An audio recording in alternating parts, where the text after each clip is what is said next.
citoyenne qui façonne le quotidien des Camerounais. D'abord, d'un côté, un silence démographique assez intriguant. On se pose la question, celle de savoir où sont passés les recensements au Cameroun. La population camerounaise a-t-elle été mise, bien sûr, entre parenthèses, et quelles peuvent être, bien sûr, les conséquences sur le plan politique, sur le plan social de cette non-maîtrise, on va le dire ainsi, de la population camerounaise. Et puis, dans un contexte pré-campagne, vous le savez tous, en octobre prochain aura donc lieu le prochain scrutin présidentiel. Un nouveau front s'organise, l'ANDP et le MDR, très chers téléspectateurs, apportant donc leur soutien à Paul Biya.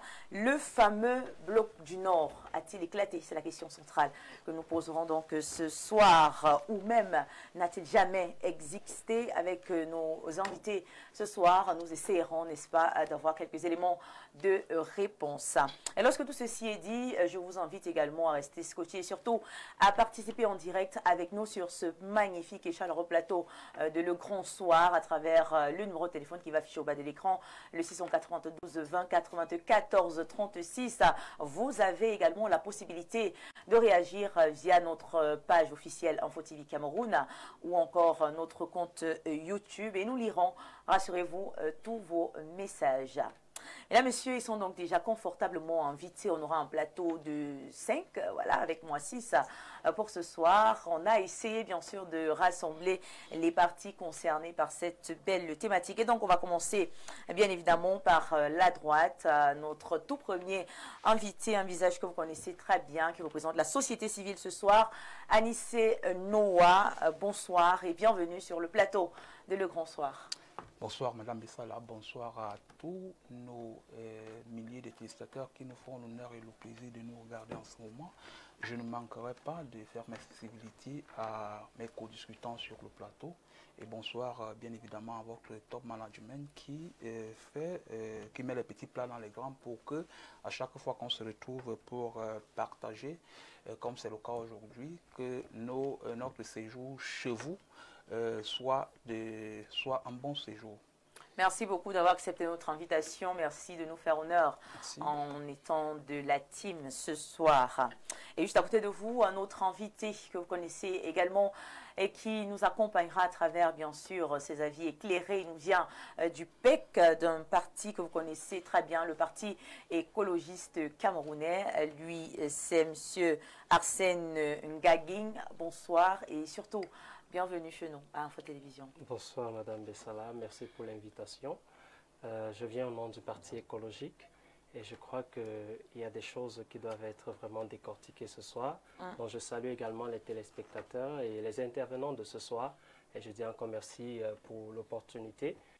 Nous avons hâte de commencer parce que nous croyons que le Cameroun a besoin, la voix du peuple a besoin de se faire entendre. Merci. Et dites-nous comment se porte le Parti écologique? Le Parti écologique se porte très bien, des activités par-ci, par-là. Avec tous ces rebondissements, hein, est-ce que cela ne vous affecte pas? Comment vous vous sentez? Bon, en tant qu'écologiste et parti écologiste, l'écologie déjà c'est de pouvoir s'adapter.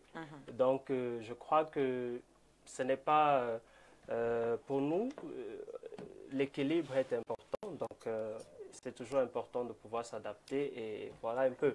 Donc, on ne peut pas vraiment dire qu'on est secoué parce que nous connaissons le Cameroun et il faut s'adapter tout le temps. Merci. Il faut s'adapter tout le temps. Merci beaucoup. En tout cas, vous êtes un jeune parti.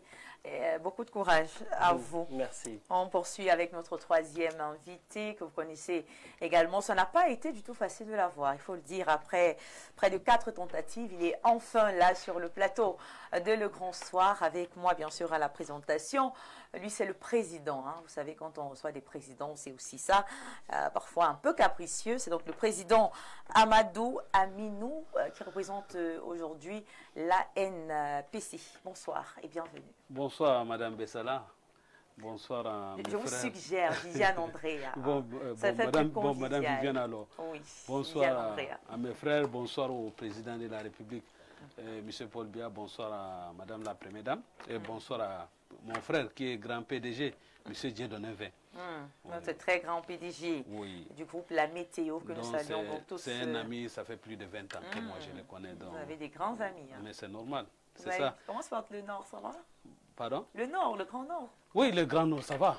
Nous sommes debout. Toujours actifs, toujours mobilisés. En fait, Madame Viviane, pour nous, depuis les jours d'investiture du chef de l'État, où moi j'ai été coordonnateur de G20 à l'élection présidentielle 2018, mais les jours de réception, le président nous a dit que continuons, nous sommes en campagne et nous on ne dort pas. Ce n'est pas aujourd'hui qu'on se lève pour faire la campagne, nous on s'est préparé depuis. Donc on attend seulement les jours que le président convoque le collège électoral. On part remplir ce qu'on doit remplir, on rentre, on vient fêter, c'est tout. On est debout. D'accord. Super, merci d'avoir accepté notre invitation. C'est un plaisir de vous avoir enfin parmi nous, très occupés généralement les vendredis soirs. Non, laissez-les-moi, c'est pas facile, mais aujourd'hui j'ai décidé, j'ai dit que quel qu'en soit le cas, quand même, je vais être là. D'accord, merci beaucoup, ça nous fait plaisir de savoir que nous allons passer ces moments en votre compagnie. Et ce n'est pas terminé, bien évidemment, on a encore deux invités à présenter. L'avant-dernier, mesdames et messieurs, c'est un visage également que vous allez apprécier. Patrick Biyébé, bien le bonsoir et bienvenue, installez-vous bien. Merci pour l'invitation. Bonsoir à vous, madame. Bonsoir également aux millions de téléspectateurs de Le Grand Soir. Bonsoir aux co-discutants avec qui j'aurai le plaisir certainement d'échanger sur les thématiques qui meublent ce débat aujourd'hui. Je voudrais également rapidement adresser un message au peuple camerounais, à tous ceux-là qui sont encore un tout petit peu dubitatifs, voire sceptiques quant au changement que nous proposons et que nous allons certainement apporter en octobre 2025. Je souhaite que les Camerounais aillent massivement s'inscrire sur les listes électorales. C'est avec beaucoup de plaisir tout à l'heure quand je venais dans vos locaux que en regardant du côté de l'ECAM, qui est juste au pont des Flônes, si je ne me trompe pas. Oui, qui est juste exactement au pont des Flônes. Tout à fait. J'ai vu avec beaucoup de satisfaction que les Camerounais avaient envahi ce point et l'ECAM. Et c'est véritablement un point à féliciter.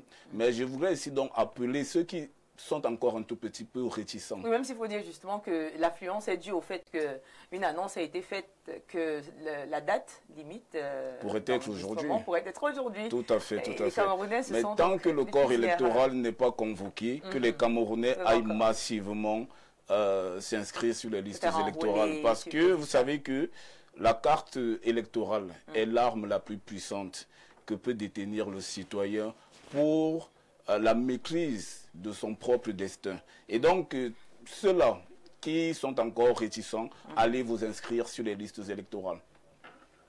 D'accord, voilà, merci beaucoup. Un très beau message, ça. Et il faut le rappeler ici à Info Télévision sur le plateau de Le Grand Soir.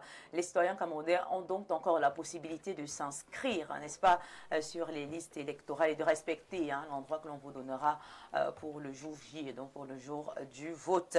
Et donc, très chers téléspectateurs, notre cinquième et dernier invité va nous rejoindre certainement d'ici le début de l'émission. Lucien Bidima, qui représentera donc le Rassemblement démocratique du peuple camerounais sur ce plateau. Quant à nous, on va poursuivre et peut-être entrer de plein pied justement dans le débat du jour. Je vous l'ai dit, deux points vont nous intéresser. Déjà la mise en bouche avec, à l'occasion ce jour, 11 juillet 2025, la célébration de la 36e édition de la Journée mondiale de la population. Donc voilà, à cet effet, il y a donc une thématique assez intéressante qui va également attirer notre attention. On parlera comme thématique cette année, autonomiser les jeunes pour qu'ils puissent... Camerounais ne saurait répondre à cette question-là. Vous savez... Mais pourquoi, justement, pourquoi? Peut-être monsieur Lucien Bidima, à qui je dis bonsoir qui nous ramène une grande nouvelle. Oui, qui nous ramène une grande nouvelle. Peut-être qu'il trouvera les mots pour nous dire, parce qu'il est du parti au pouvoir. Vous savez, nous fonctionnons au Cameroun avec certains griefs et nous pensons que ces griefs-là devraient constituer la norme. Et vous parlez d'une question centrale pour les projections même du pays. on ne peut pas faire les projections, que ce soit sur le plan économique, que ce soit sur d'autres plans, si on ne connaît pas, si on ne maîtrise pas sa population. Je vais laisser le pan de l'économie, parce que je ne suis pas économiste, donc je ne maîtrise pas très bien ces données-là. Mais je vais toucher un autre pan qui est plus que tout le monde peut comprendre. Vous savez, nous sommes dans un système où on nous parle de la couverture santé universelle depuis l'an 2000, si mes souvenirs sont exacts. Et cette couverture santé universelle a été mise sur pied, je crois, en 2024. Mais sauf qu'on nous parle de santé pour tous. C'est vrai que le ministre de la Santé publique a dit que nous allons faire la césure de nos moyens. On nous parle de santé pour tous, mais le tout, quand on dit là, c'est qui? C'est-à-dire, est-ce qu'on peut chiffrer l'effectif du Cameroun aujourd'hui, l'effectif de la population camerounaise aujourd'hui? Parce que pour parler de la couverture santé universelle, il faut en fait que les politiques qui sont mises sur pied puissent évaluer le nombre de Camerounais et donner, c'est-à-dire le nombre de médecins qu'on doit affecter à chaque unité de la population. On peut par exemple dire pour 20 habitants, il faut un médecin. Mais vous vous rendez compte qu'on n'a pas un chiffre global pour dire que non, voilà le chiffre de la population du Cameroun. Et donc, à partir de ces chiffres-là, on peut implémenter une politique de santé, de couverture de santé universelle au Cameroun. Allons un peu plus loin. Vous savez que le Cameroun est aujourd'hui en situation d'insécurité alimentaire. Et je lisais la dernière fois l'ouvrage sur l'essai de la population. Il est de Malthus. Vous connaissez très bien ce démographe-là qui a fait des merveilles dans ce domaine-là et qui nous faisait comprendre que, en fait, la croissance d'une population doit être limitée aux ressources alimentaires de cette population-là. Vous allez comprendre pourquoi je le dis. Parce que lorsque vous n'avez pas une certaine maîtrise de votre population, vous courez le risque de vous retrouver en situation d'insécurité alimentaire. Parce que l'être humain... Et surtout, justement, comme vous le dites, et surtout, que maîtriser la population, ce ne sont pas que des chiffres, c'est également la structuration. Bien évidemment, la démographie même de la population, c'est-à-dire voilà, combien d'hommes, combien de femmes, quelle est l'évolution de la population année après année, quel est ce que les anglo-saxons appellent le baby boom, ça veut dire le nombre de naissances, quel est le nombre de mortalité. Et je pense que c'est les éléments qu'on doit maîtriser pour pouvoir faire des projections, que ce soit sur le plan sanitaire, comme je le disais tantôt, ou alors sur le plan alimentaire. Et je vais continuer en disant que lorsque nous n'avons pas une certaine idée fixe sur la population du Cameroun, on court droit vers l'insécurité alimentaire. Vous savez que nous y sommes de plein pied. Tout récemment, on évoquait encore que le Cameroun est en situation d'insécurité alimentaire. Et je faisais comprendre tout à l'heure qu'en fait, l'être humain a toujours tendance à, je ne sais pas moi, pour dire de manière simple, à faire des enfants. Je vais parler là comme au quartier, mais le facteur limitant est qu'il faut savoir comment, en fait, nourrir ces enfants-là. Ça veut dire quoi? Ça veut dire qu'à la maison, lorsque vous faites des enfants, le facteur limitant est comment je vais nourrir ces enfants. Mais cette culture-là n'est pas la culture la mieux partagée chez nous en Afrique. C'est la raison pour laquelle on dit généralement que le lit du pauvre est fécond. Mais dans les cultures plus, je sais pas moi, plus organisées et les cultures occidentales, vous allez vous rendre compte qu'il y a une politique, c'est pas moi, c'est-à-dire d'enfantement qui est mise sur pied pour permettre à ce que, à chaque fois qu'on veut, c'est-à-dire à chaque fois qu'on veut sauter le niveau supérieur, qu'on soit ramené au niveau inférieur. Et à chaque fois qu'on se rend compte qu'il y a, c'est pas moi, un manque en termes de population, on met donc des politiques sur pied pour permettre à ce que, c'est-à-dire soit la population soit revue à la hausse. On peut par exemple ouvrir des voies à l'immigration, c'est le cas du Canada aujourd'hui, où on se rend compte que la population est vieillissante et donc il faut une main d'œuvre pour permettre à ce que la population puisse s'accroître et que l'économie fonctionne. Donc je reviens donc pour dire qu'en fait, lorsqu'on n'a pas une certaine maîtrise sur le nombre global ou alors le total de la population, on court droit vers certains risques qui peuvent permettre à ce que notre économie aille à volo et que nos politiques publiques ne soient pas utilisées ou alors ne soient pas implémentées à juste valeur. Donc, il est urgent aujourd'hui que le recensement de la population se fasse. Je crois que le dernier recensement c'était en 2005, si mes souvenirs sont exacts. Ça fait 20 ans aujourd'hui. Donc, je pense que aucun économiste, aucun statisticien ne peut vous dire exactement l'évolution de la population aujourd'hui, alors on ne peut pas vous donner un chiffre conséquent de la population. On dit 30 millions, mais sur la base de quoi on dit 30 millions? Ça, c'est des questions qu'il faut se poser. Donc, pour conclure, je vais dire qu'il est urgent aujourd'hui qu'on fasse ce recensement-là. Autant qu'il est urgent que le Forum national de l'éducation se tienne au Cameroun, comme je le disais tantôt. Merci beaucoup, merci pour ces explications, merci pour ce rappel. Dernier recensement qui s'est donc effectué en 2005, 20 ans aujourd'hui. On se rappelle quand même qu'en 2018, comme je le disais tantôt, le président de la République, Paul Biya, avait décrété un 4e recensement, mais jusqu'à aujourd'hui, toujours rien. On se pose quand même des questions. Pourquoi, comment expliquer justement cette invisibilisation voilà, de la population camerounaise? Vous êtes du PEC, du Parti écologique du Cameroun. Est-ce que, voilà, beaucoup pensent que ce serait politique. Est-ce que vous partagez cet avis-là? Bon, pour ma part, comme mon confrère pouvait dire, lorsqu'on ne connaît pas en réalité notre population, ou bien il n'y a pas un recensement réel, ça veut dire qu'on ne peut pas aussi affirmer qu'on connaît les réalités de ce peuple-là. Parce que ce n'est pas le recensement qu'on peut catégoriser même notre population. Ça veut dire quoi? On peut parler par exemple du taux de chômage, on peut parler des possibilités d'emploi, on peut parler de la santé comme le confrère parlait. Et s'il n'y a pas un recensement clair, un recensement efficace, s'il n'y a pas ce recensement-là, on voit déjà que, on se pose la question, est-ce qu'il y a d'abord la volonté de pouvoir recenser? Parce que pour ma part, j'aurais dit, s'il n'y a pas de recensement, à qui ça profite? Parce qu'on peut aussi se poser cette question. À qui ça profite le fait qu'il n'y ait pas de recensement? Donc voilà pourquoi il est impératif de pouvoir comprendre que lorsque je réfléchissais un peu dessus, on comprend que la valeur d'un pays, c'est d'abord sa population. Vous voyez ça? Si le patrimoine d'un pays, c'est sa population, et qu'on n'est pas en mesure de pouvoir catégoriser, définir cette population-là, et le besoin de cette population, on comprend déjà que nous sommes dans un système où, comme je le disais à l'instant pour moi, est-ce que la voix donc, de ce peuple-là est même écoutée? Vous voyez un peu ça? Du coup, voilà pourquoi nous, au Parti écologique, nous mettons l'écologie devant. Et quand on parle d'écologie devant, on parle comme ça de l'humain. C'est une manière de dire, refaisons la politique avec l'intérêt humain au centre. Je ne sais pas si vous me comprenez. Refaisons la politique avec l'intérêt.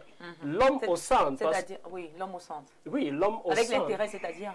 C'est-à-dire que nous puissions travailler réellement pour le bien-être de notre population. Vous voyez un peu ça? Parce qu'aujourd'hui, quand on regarde vraiment notre population, on se demande dans quelles conditions ils vivent. Vous voyez un peu ça? Et ça pousse vraiment à se questionner sur la gouvernance. Ça pousse vraiment à se questionner sur les réalités actuelles. Et je crois que c'est capital de pouvoir être vraiment proche du peuple et de comprendre ce besoin-là. Merci beaucoup pour votre première prise de parole. On va directement se retourner vers le représentant du RDPC sur le plateau, M. Bidima Lucien. Vous êtes donc là pour représenter justement le parti au pouvoir. Et on sait que voilà, le dernier recensement général de la population date, comme on l'a dit, d'environ 20 ans. Alors que vous savez également que la loi même prévoit que ce recensement soit actualisé tous les 10 ans. Du coup, on constate un silence quand même assez inquiétant, n'est-ce pas, du gouvernement. Pourquoi est-ce que le gouvernement tarde donc à actualiser une bonne fois pour toutes, n'est-ce pas, ce recensement-là? Qu'est-ce qui coince? D'abord, il faut commencer par dire que je suis un peu d'avis avec... c'est un manque de volonté politique, c'est un manque de moyens. Non, c'est pas un problème de manque de volonté politique. Un manque de moyens financiers. Je suis d'avis à savoir que sans recensement, on ne peut pas mettre en place les politiques adéquates qui nous permettent de définir à terme non seulement la croissance, les besoins de la population, ce qui est très important. Il faut même aller plus loin parce que nous avons les politiques microéconomiques et les politiques macro. prennent pour point de chute, ça ne veut pas dire qu'ils vont y rester éternellement. Il faudrait bien qu'ils rentrent de l'autre côté. Mais on est incapable à partir de ce moment de bien définir la mobilité à l'intérieur même du pays de population. Et même à partir de là, les politiques peuvent être faussées si on entre dans la projection. Donc, les problèmes d'insécurité, les problèmes de moyens, ça, il ne faut pas mettre de côté, hein, tout en disant que le Cameroun aujourd'hui a fait face à un certain nombre de défis. Défis sécuritaires, défis économiques, défis sociaux et tout cela. Et il faut donc trouver assez de moyens pour faire un recensement qui doit être un recensement honnête, un recensement juste, un recensement qui permette à tout le monde de se projeter. Parce qu'on ne se lève pas pour faire le recensement, il faut le dire. Il faut aller partout, dans toutes les maisons. Il faut aller dans tous les coins du pays. Il faut et en 20 ans, ça n'a pu se faire. Véritablement y va. Alors, mais je dis... je ne suis pas dans le cadre de la priorisation des politiques du gouvernement. Mais pourquoi ne pas mettre le recensement en priorité? Pour mettre le recensement en priorité, il faut mettre la sécurité en priorité. Je vous l'ai défini tantôt. Parce qu'on ne peut pas faire le recensement au nord, au sud-ouest, dans les conditions de sécurité. Pourquoi? Parce qu'il y a les déplacements de la population. Il faut véritablement définir une population adéquate. Pour mettre le recensement en sécurité, il faut mettre toutes nos frontières en sécurité. Parce que ce qui se passe au niveau de la République centrafricaine impacte immédiatement les frontières avec le Cameroun. Parce que nous avons un afflux de la population qui, certes, ne sont pas centrafricains, mais bien que ces populations-là ne soient pas camerounaises, mais les besoins, bien qu'ils soient centrafricains, les besoins qui y vont avec, les besoins en termes de santé, les besoins en termes d'eau, les besoins en termes même de nourriture, de nutrition, le Cameroun est obligé de faire un certain nombre d'avancées là-dessus. Mais le Bucreb avait dit en 2024, je pense qu'il fallait un budget de 22 milliards de francs CFA pour pouvoir arriver à réaliser ce recensement. Est-ce que ce n'est pas un problème financier également en dehors du problème de sécurité? C'est pour cela que je vous parle de la priorité. Hein.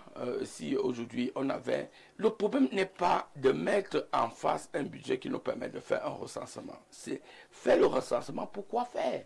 Ou alors définir les chiffres qui ne sont pas réalistes. Ou alors définir pour faire les priorités. J'ai bien aimé son analyse. Parce que quand on fait un recensement, c'est pour définir, je vous prends l'exemple du Nord-Ouest, c'est pour dire qu'au Nord-Ouest, nous avons 1 million d'habitants. De ces 1 million d'habitants, on a besoin de tel nombre de médecins. On a besoin de tel nombre d'écoles, on a besoin de tel nombre d'enseignants. Et même aller au niveau macroéconomique, il faut désenclaver telle ou telle route. Voilà l'objectif du recensement. Ce n'est pas un objectif de comptage totalement... Donc, le découpage administratif, il faudrait... Voilà, il faut aller jusqu'au découpage administratif. Il te dit que bon, ben, si on se retrouve là-bas, il y a certains départements ou certains arrondissements ici qui se retrouvent peut-être avec 10 000 personnes ou 10 000 et les autres peut-être avec 1000. Donc, c'est quelque chose qui doit être sérieux et qui doit donc prendre en compte, comme je viens de vous dire, toutes les réalités économiques, toutes les réalités sécuritaires du pays. Mais je crois qu'aujourd'hui, c'est une nécessité. Pourquoi? Parce que, quelles que soient les conditions, il faudrait que nous prenions, même si ça va édulcorer un tout petit peu la réalité, mais il faudrait que nous prenions en cause et en phase le fait que quand il n'y a pas de recensement, on peut biaiser sur un certain nombre de projections économiques, un certain nombre de projections macroéconomiques ou microéconomiques, et que c'est très important. Voyez-vous par exemple à Yaoundé aujourd'hui, on se projette d'être maintenant à 4 millions d'habitants.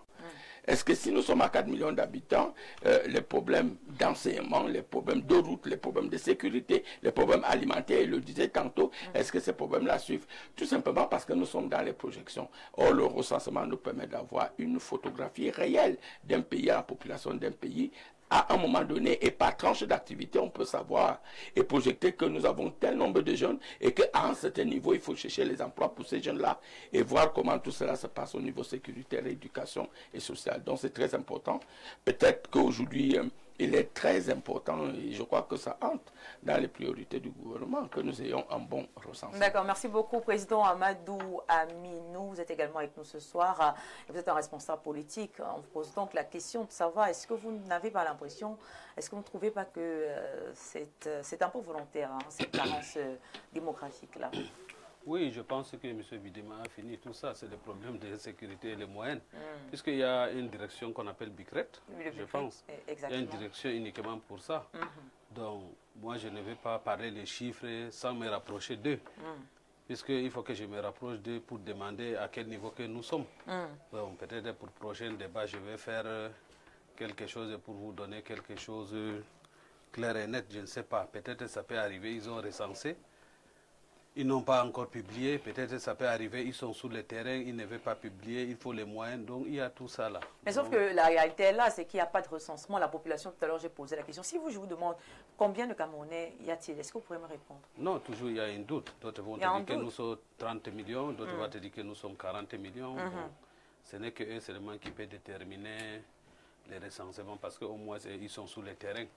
Et que perd donc selon vous la nation en ne sachant pas combien nous sommes? Bon, peut-être vous avez évoqué aujourd'hui avec les réseaux sociaux, ça peut arriver dans les oreilles du directeur général, il va prendre la décision pour éclairer les Camerounais. Mais avant cela, qu'est-ce que la nation paie, hein? Le fait déjà de vivre comme ça, de ne pas savoir. Bon, peut-être ils sont en train de travailler, comme on attendait le collège électoral de Ontario. Voilà, ça, M. Bidima vient de nous donner l'information. D'ailleurs, tout à l'heure, on prendra justement une note qui vous sera très utile. Pour moi, je n'aime pas aller va-et-vient là.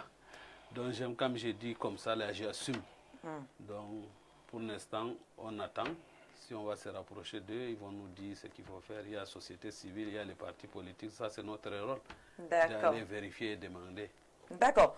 Voilà, merci beaucoup, monsieur Biyébé Patrick, qui est également avec nous sur ce plateau. La place de la jeunesse dans toutes ces situations, qui est victime justement silencieuse face, bien sûr, à ce manque de données. Vous, quel est votre...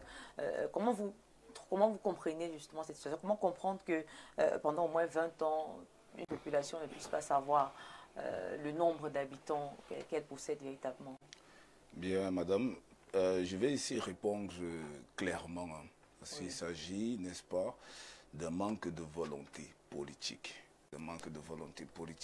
J'ai suivi avec beaucoup d'intérêt le développement de M. Bidima qui disait que l'insécurité fait en sorte que le Cameroun ne puisse pas effectuer le recensement général de la population.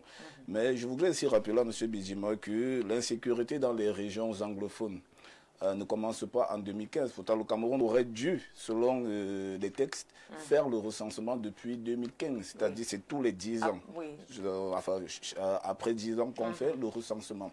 Et donc, un pays qui veut se développer, qui pense à se développer, doit impérativement, n'est-ce pas, procéder au recensement de sa population. C'est un impératif. Pourquoi c'est un impératif? Tout à l'heure, mon co-discutant parlait des théories malthusiennes et consorts. Parce qu'en réalité, lorsque vous projetez, vous faites des projections économiques, vous devez savoir que ces projections seront utilisées par tel nombre de populations.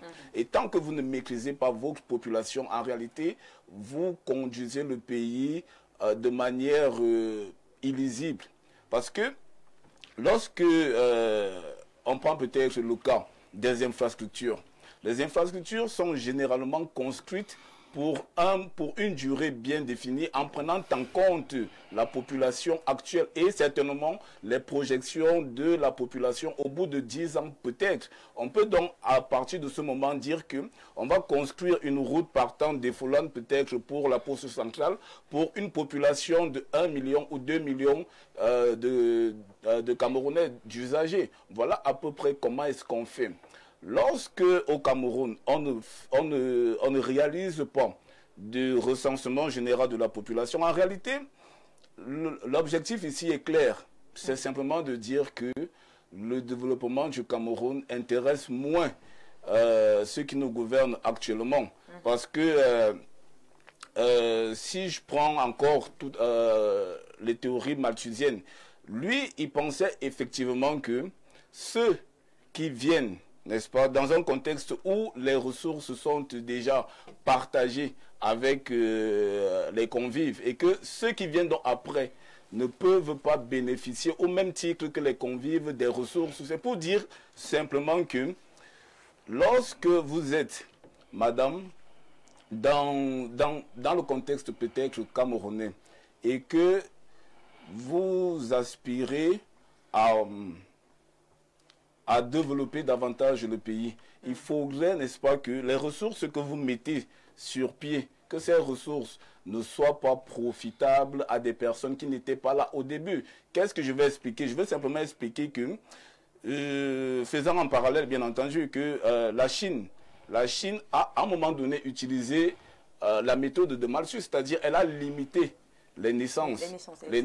C'était en réalité pour maîtriser sa propre démographie, sa propre population. Et en maîtrisant cette population, en réalité, on est en train, peut-être du point de vue chrétien et biblique et consort, peut-être en train de commettre un petit sacrilège, mais en réalité, on est en train de montrer qu'on a un cap, une vision claire qu'on voudrait tenir. Et pourtant, au Cameroun, lorsque vous observez un tout petit peu, rien de tout cela n'est fait. Nous vivons encore, c'est vrai que Madame la ministre a récemment signé des partenariats pour qu'on nous enlève les déchets d'ordures sur nos routes. Mais prenons dans le cas des ordures, par exemple. On sait que la ville de Yaoundé produit tel nombre d'ordures. Mais si vous ne connaissez pas la population réelle, vous ne pouvez pas mettre sur pied des politiques publiques adéquates pour pouvoir permettre que les ordures soient efficacement retirées sur nos axes routiers. Raison pour laquelle vous voyez chaque fois que vous circulez certainement, Yaoundé ressemble de plus en plus à une poubelle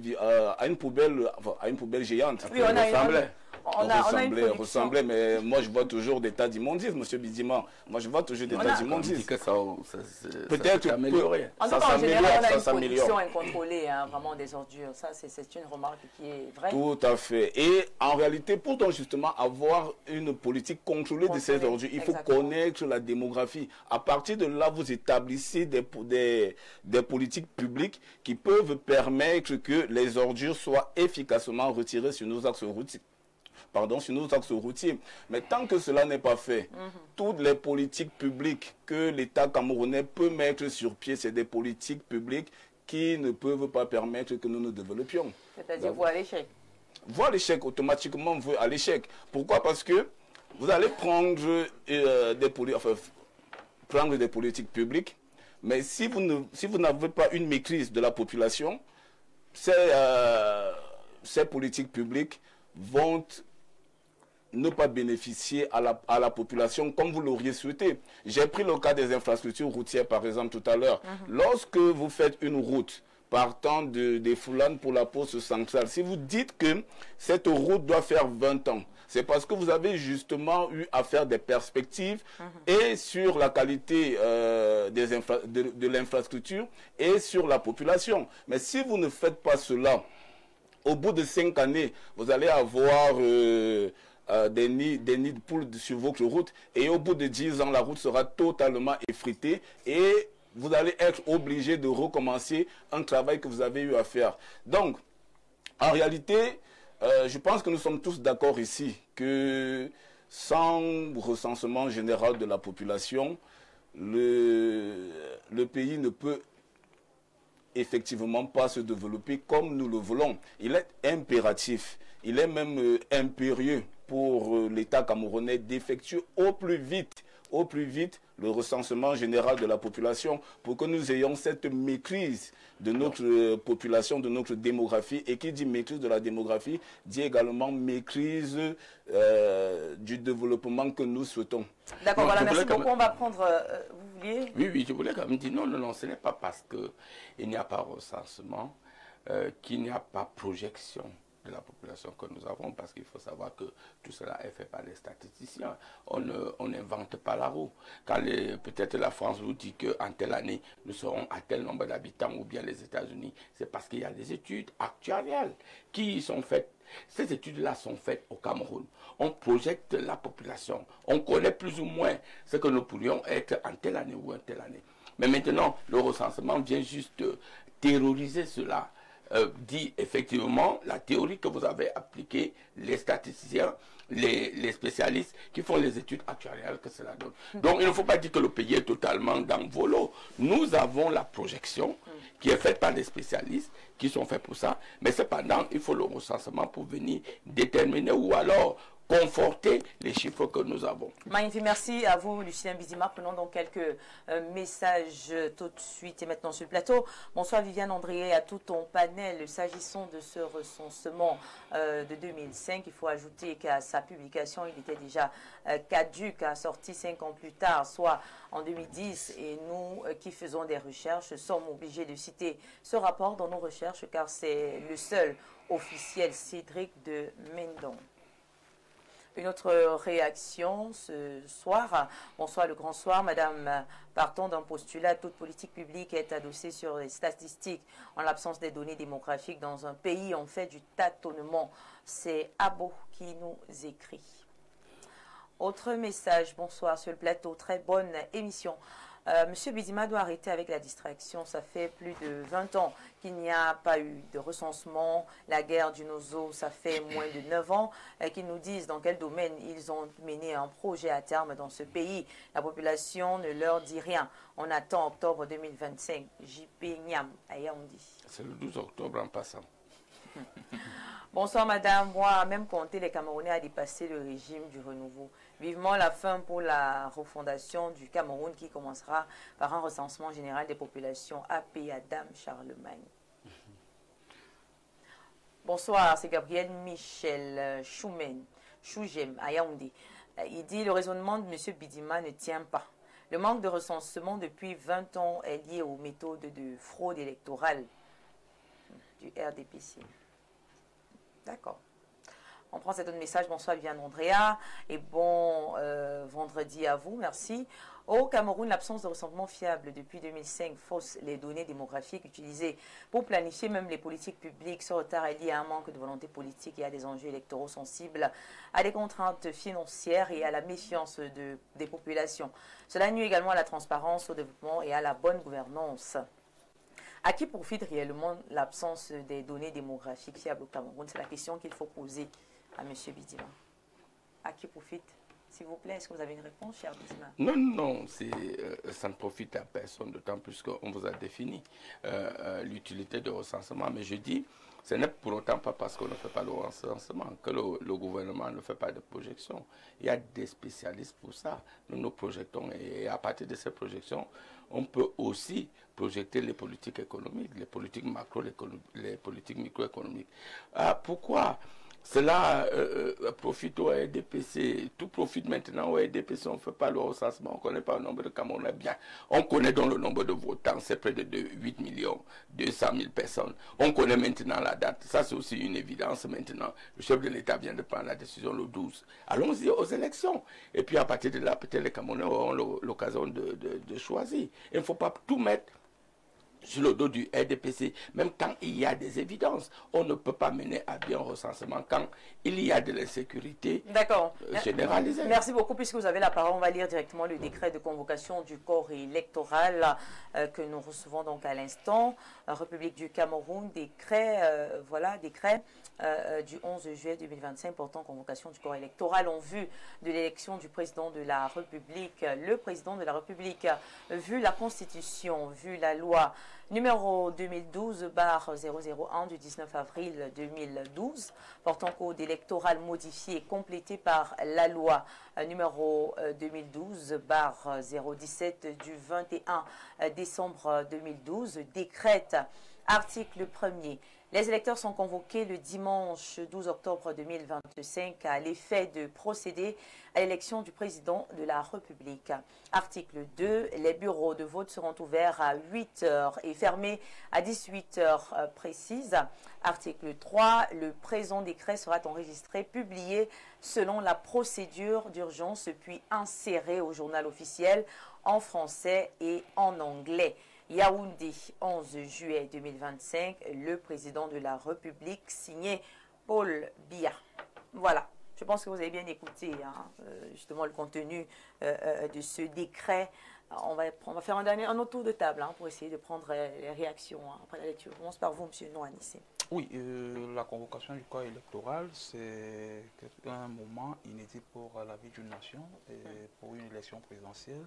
Le président de la République s'est mis sur la même dynamique qu'en 2018 parce qu'on se souvient qu'en 2018, il a convoqué le corps électoral le 9, donc le 9 juillet. Donc il est dans la même dynamique, c'est d'autant plus qu'il y a des lois qui encadrent cette convocation du corps électoral, c'est-à-dire le nombre de jours avant et le nombre de jours après la fin du mandat. Maintenant, comme M. Lucien Bidima le disait tout à l'heure, l'élection c'est le 12 octobre, et cette convocation du corps électoral marque la fin des inscriptions sur les listes électorales, ça aussi on l'a dit, et je crois que c'est le moment pour les Camerounais pour d'abord l'entrée en campagne des partis politiques, et je crois que c'est le moment pour les leaders des partis politiques de nous présenter effectivement leur programme politique et permettre à ce que les Camerounais puissent juger le bon programme et qu'en allant aux élections, qu'ils fassent le choix qui sied au programme politique qu'ils ont choisi. Je crois que c'est cela. D'accord, merci beaucoup. Avec vous également, le Parti écologique du Cameroun, quelle est votre appréciation de ce décret?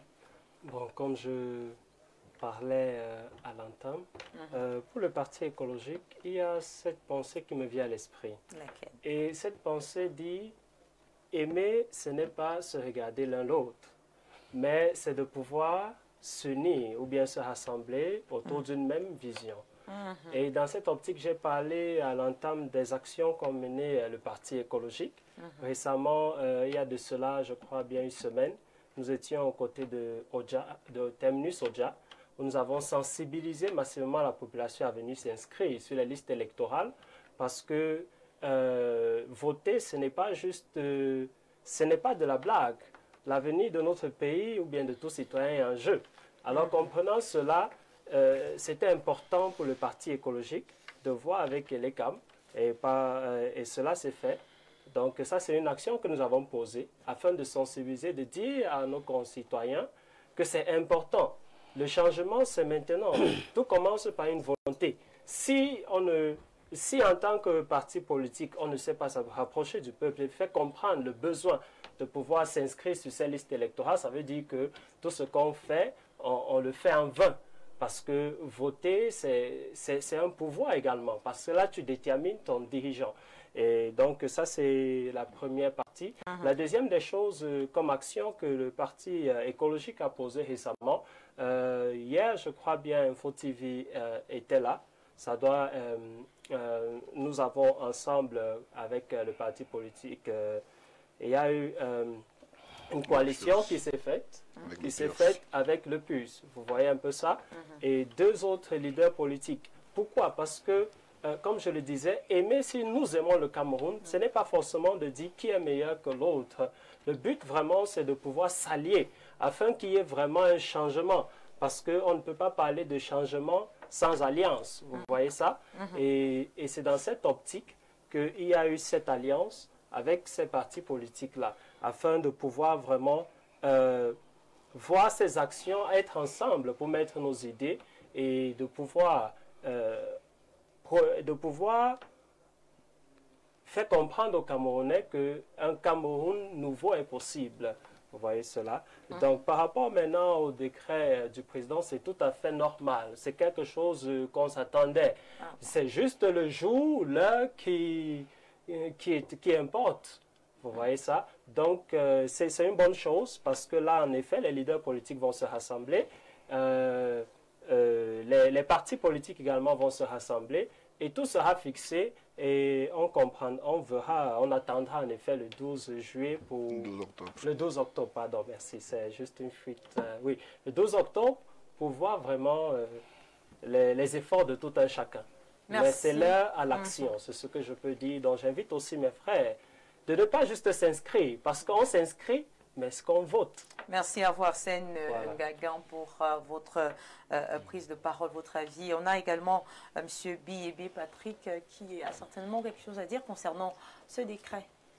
Le décret, il est bienvenu parce que en fait, ça fait partie des prérogatives du chef de l'État. Nous attendions ce décret qui permettra justement que nous entrions de plein pied dans les joutes électorales afin de faire comprendre aux Camerounaises et aux Camerounais l'importance et l'urgence de mettre hors d'état de nuire le parti de M. Bédima, hors d'état de nuire, parce qu'en 42 années de règne de M. Biya et du parti auquel adhère M. Bédima, nous n'avons pas justement eu, nous parlions de développement infrastructurel et de développement même en réalité, nous n'avons pas eu ce développement escompté auquel s'attendent tous les Camerounais. Je voudrais également ici féliciter Elecam parce qu'avant d'arriver ici, j'ai vu ils ont mis en ligne leur site internet et sur le site internet, il y avait la liste électorale. Malgré que moi, je n'ai pas réussi à ouvrir la page, j'imagine quand même que certains Camerounais ont peut-être réussi à ouvrir cette page et à voir s'ils étaient effectivement inscrits ou pas. Mais j'appelle également Elecam à publier la liste électorale nationale pour empêcher toute fraude électorale. Parce que vous savez que s'il n'y a pas de liste électorale nationale, ça donne justement du grand amour et beaucoup de facilité au parti de M. Bédima pour frauder. Parce que qu'est-ce qui me garantit, moi, M. Biyébim, qui suis à Yaoundé, inscrit à Yaoundé, que mon nom ne se retrouve peut-être pas à Yagoua? Ça, c'est un véritable problème. La liste électorale nationale n'est pas une superposition des listes communales. Il faut une liste nationale où, moi qui suis à Yaoundé, je peux savoir si mon nom n'est pas à Yagoua, si mon nom ne se retrouve pas à Mokolo, si mon nom ne se retrouve pas. Comment peut-on le savoir? Ainsi de suite. Justement, il faut une liste, une seule liste. Ce n'est pas une superposition. Ce n'est pas une compilation des listes communales. Une fois que je l'ai dit, je voudrais simplement ici également dire que les Camerounais soient vigilants, qu'ils soient vigilants et que chacun se mette justement à son petit niveau au travail pour que nous mettions, comme je l'ai dit, hors d'état de nuire, les 43 années de chaos du RDPC et que advienne enfin un jour nouveau pour les Camerounais. Voilà, merci beaucoup, M. Bizima, puisque vous vouliez prendre la parole. Vous pouvez la garder. On vient donc de lire le décret. Et cette hypocrisie est terminée. Cette manière d'enfumer les Camerounais et de raconter tout ce qu'on pouvait raconter sur le RDPC, sur son président est terminée. D'ailleurs, au niveau des réseaux sociaux, ça a circulé de partout que non, le président de la République ne va pas prendre de décret. Je vous ai toujours dit que le président pour lui est un homme pragmatique, un homme réaliste, un homme qui a une vision, un homme qui est à la hauteur de sa fonction, un homme qui maîtrise les arcanes du pouvoir, un homme qui connaît le Cameroun. Alors aujourd'hui, fini les supputations. Fini aujourd'hui toutes ces querelles-là. Le corps électoral est donc convoqué. Maintenant, vous allez vous engranger sur le fait qu'il faut une liste nationale. Je me demande si vous êtes capable de lire une liste nationale de 8 200 000 personnes. Vous serez aussi capable de vérifier 365 communes où on peut avoir vous-même à compiler cette liste nationale-là. Parce qu'en fait, il faut aller sur ce que dit la loi. Vous vous êtes inscrit quelque part, vous avez la possibilité de checker toutes les communes et de savoir que votre nom ne se retrouve pas deux fois. Ne commencez pas par pleurnicher ou pas dire aux Camerounais que voilà, c'est parce qu'il n'y a pas eu de liste nationale. À un moment donné, vous avez dit non, il faut le mandat impératif. Ce n'est plus le mandat impératif, c'est la liste nationale. Ce n'est plus ça. Après, c'est les coalitions, quelques deux petits partis politiques, des amis qui se mettent ensemble de part et d'autre. La supercherie est terminée. Nous sommes là, nous serons face à notre destin. Mais moi, je dis, je respecte les Camerounais. Je respecte l'élection présidentielle. Ce n'est pas l'élection d'un parti vis-à-vis de la population. C'est l'élection d'un homme vis-à-vis de la population soutenu par un parti politique. Mais ce n'est pas qu'un seul parti politique qui fait passer le président de la République. Bien que le parti politique soit important, il faut aller au-delà du parti politique, c'est-à-dire les sympathisants, c'est-à-dire les gens qui n'ont même pas la société civile, qui n'a rien à voir avec les partis politiques. Aujourd'hui, le Cameroun est au centre d'une préoccupation, au centre de notre destin, où nous devons prendre une décision très capitale. Alors cette décision, c'est quoi? est-ce que véritablement on veut la stabilité du Cameroun? Est-ce qu'on veut voir nos enfants grandir dans l'assurance de savoir qu'il n'y a pas surenchère, dans la sécurité, ou alors est-ce qu'on veut un amateur? Cet amateur-là qui va tout nous promettre et que le moment venu, il ne pourra pas nous donner ça. Le Cameroun aujourd'hui est à la croisée des chemins. Et c'est très important de dire que même au niveau des militants du RDPC qui sont mes camarades, je dis, il faut mettre de côté l'orgueil. Il faut mettre de côté le fait de croire que tout est gagné. Il faut aller dans le sens de convaincre. Il faut aller dans le sens de l'apaisement.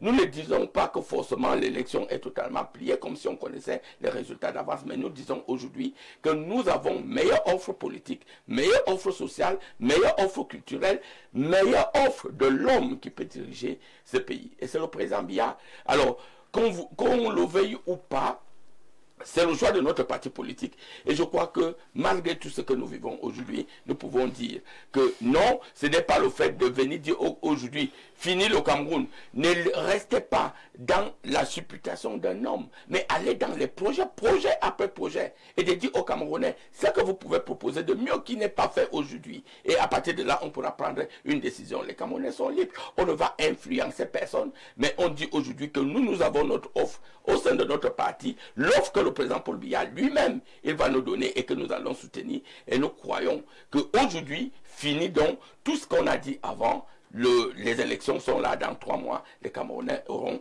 l'opportunité, l'occasion de choisir l'homme qui va rassurer leur destin. Anissé Noah. Oui, je voudrais rapidement dire quelque chose. Vous savez, on a tendance à dire des choses qui parfois déroutent même les Camerounais. La question de la transparence électorale ne dépend pas seulement du parti au pouvoir.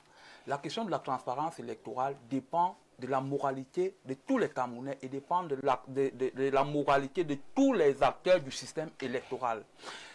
Moi, j'ai été président de bureau de vote en 2018. Madame Bessala. Oui, le seul parti, ou alors les seuls partis dont j'ai eu des représentants sur le bureau de vote que je présidais, il y avait le RDPC et il y avait le SDF. C'est les deux partis dont j'ai eu les représentants dans le bureau de vote. Quand je le dis, j'appelle dans l'opposition pour que l'opposition s'organise et qu'elle couvre tout le territoire national en termes de spectateurs. Et même les présidents de bureaux de vote doivent prendre leurs responsabilités en main et ne pas se laisser influencer par un acteur, qu'il soit de l'opposition ou alors du parti au pouvoir. Il ne faudrait pas que quand on arrive sur un plateau, qu'on dise seulement que non, si la liste électorale nationale n'est pas publiée, c'est à cause du RDPC, c'est la fraude électorale, c'est seulement le RDPC. Non, je pense que tous les acteurs sont concernés et je pense que tous les acteurs devraient prendre leurs responsabilités et de dire qu'une élection est un moment unique pour une nation et ce moment-là doit être un moment de transparence, un moment de bonne conduite afin que les résultats qui seront publiés soient des résultats crédibles. Je pense que c'est de cela qu'il est question. Voilà, merci beaucoup. On a le président Amadou Aminou qui n'a pas encore donné son avis sur ce décret.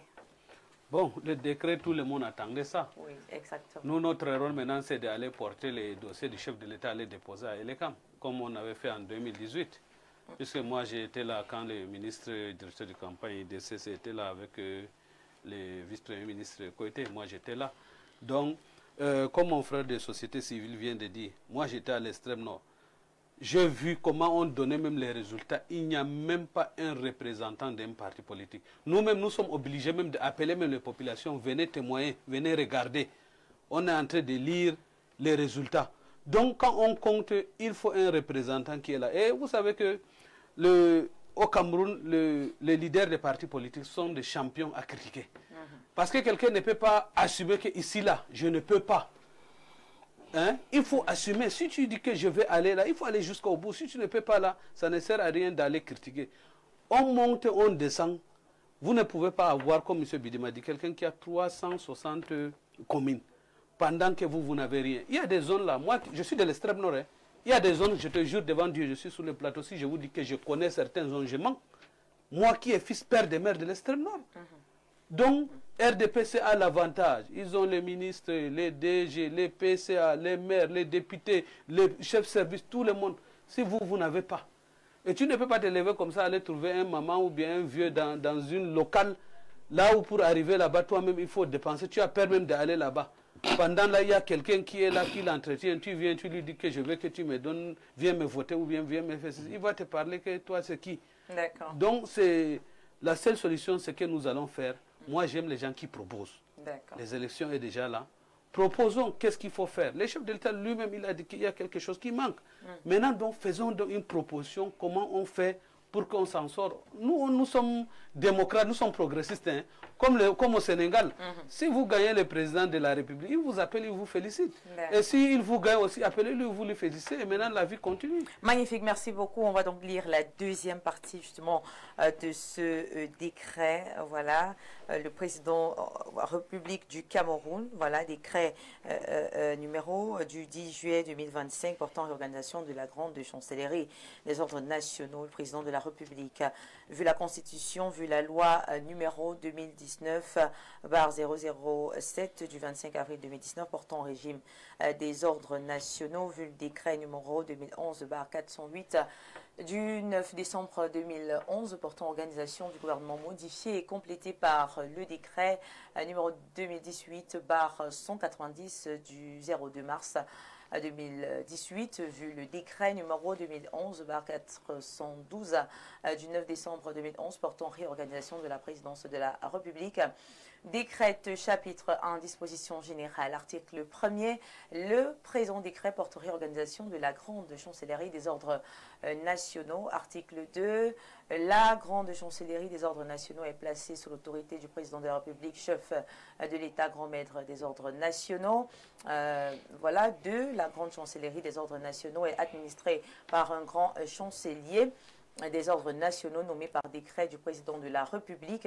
Article 3, le grand chancelier préside les conseils des ordres et les commissions, administre les ordres et les médailles, propose au conseil des ordres et aux commissions des médailles les mesures disciplinaires à infliger aux membres des divers ordres et médailles, procède à la remise des insignes de commandeur et grands officiers de l'ordre de la valeur, ainsi que des insignes de grand cordon du mérite camerounais en cas d'empêchement du chef de l'État.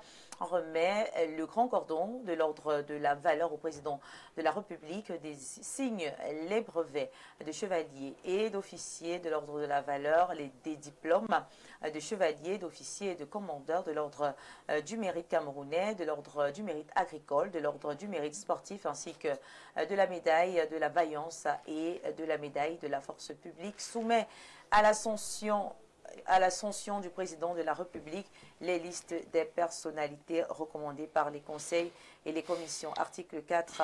Dans l'accomplissement de ces missions, le grand chancelier des ordres nationaux dispose d'un secrétariat particulier, d'un secrétariat général. Voilà. Merci beaucoup. On va s'arrêter là. Et peut-être, voilà, on va recevoir tout à l'heure la version anglaise de ce décret.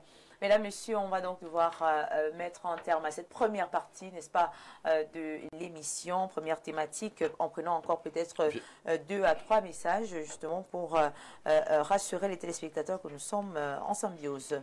Alors, Monsieur Ngangue Emmanuel Kondi Bakoko, j'aime ce débat, on ne peut pas parler de changement sans alliance, non. LCC, c'est le populisme politique, les Camerounais attendent des projets politiques convaincants, de la provenance des fonds pour les projets matures. Autre message, maintenant que le corps électoral est convoqué, nous attendons les offres de projets de société des candidats à la présidentielle pour ce qui est des partis de l'opposition et le bilan du septennat des grandes opportunités pour le RDPC, parti à la manœuvre. Le programme du parti de M. Aminou, c'est de supporter Paul Biya. Point d'interrogation, heureusement qu'il faut de tout pour faire un monde. Autre message, bonsoir sur le plateau. Dites à M. Bidima de nous laisser. Il parle des moyens dont 24 milliards dépassent l'État alors que ses amis ont pillé le Cameroun. Arsène qui nous écrit. Bonsoir le Ngongo de la modération et du panel et au panel. M. Bidima doit arrêter de nous distraire. C'est Ibrahim de Pingousso. Donc je suis le Ngongo de la modération. Bonsoir à vous, belle émission, merci. Bonsoir Viviane Andrier à ton riche panel, très belle. Bonsoir particulier au très honorable Kavaï Yegi Djibril, président de l'Assemblée nationale. Le septentrional mobilisé derrière de jeux dynamiques sur tout le triangle national. M. Boukar Abdourahim Dirkab du PANET Mohamedou Atikou Kalda via la plateforme le plus d'1 million mobilisé derrière le président Paul Biya. Sensibiliser, conseil et mobiliser par contre l'opposition est sur les plateaux de télévision et réseaux sociaux. Donc c'est clair, la victoire du RDPC, pas de conspiration, pas de manipulation au Cameroun, la patrie est debout et les Camerounais sont bien matures. Docteur Abdourahmane, président de l'association des étudiants du Septentrion.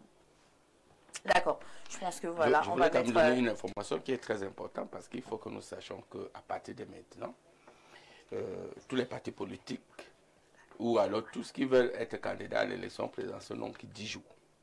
Donc dans 10 jours, Viviane, il n'y aura plus cette supputations, cette navigation à vue, première des choses. Et que au plus tard 60 jours avant l'élection, nous devons avoir véritablement les candidats retenus par le Conseil constitutionnel.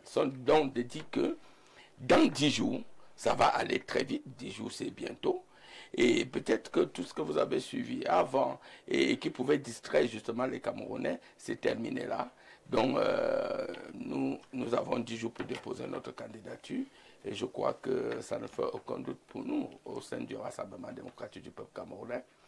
C'est le RDPC. C'est les autres peut-être qui pourraient avoir maintenant les problèmes. Il faut aussi aller dans les conditionnalités pour être candidat à l'élection présidentielle. C'est pour cela que j'ai dit, fini la digitalisation, fini le maraboutage, fini tout ce qui était avant. L'heure est maintenant à la réalité, au choix des Camerounais de connaître les qui veulent véritablement ou qui ont la possibilité de présider aux destinées de notre cher et beau pays. Merci, chers tous, pour cette première partie, n'est-ce pas, de l'émission Le Grand Soir. On va aller au pas de course parce que le temps nous tiendra à la gorge. On va prendre une transition. On se retrouve juste derrière, mesdames et messieurs, pour la deuxième partie et la dernière, bien évidemment, de ce programme. Bon, on retourne sur notre plateau Le Grand Soir, c'est sur Info Télévision et vous nous regardez via la 6 ou la 508 de votre bouquet Canal 7. Mesdames, Messieurs, place donc à notre deuxième thématique, la thématique centrale de cette émission. Mais avant, un rappel rapide avec le programme de ce soir à l'attention de tous nos téléspectateurs, 21h précise, ce sera donc le grand rendez-vous. À vous la parole lorsqu'il sera 21h précise, bien évidemment, jusqu'à 22h30.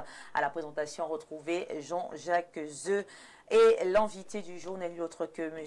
Djekam Tchameni de Mouvance pour la Refondation, membre du groupe de Douala. C'est un programme à ne surtout pas manquer sur nos antennes et nous serons également en direct, très chers téléspectateurs, de notre page officielle Info TV et Cameroun.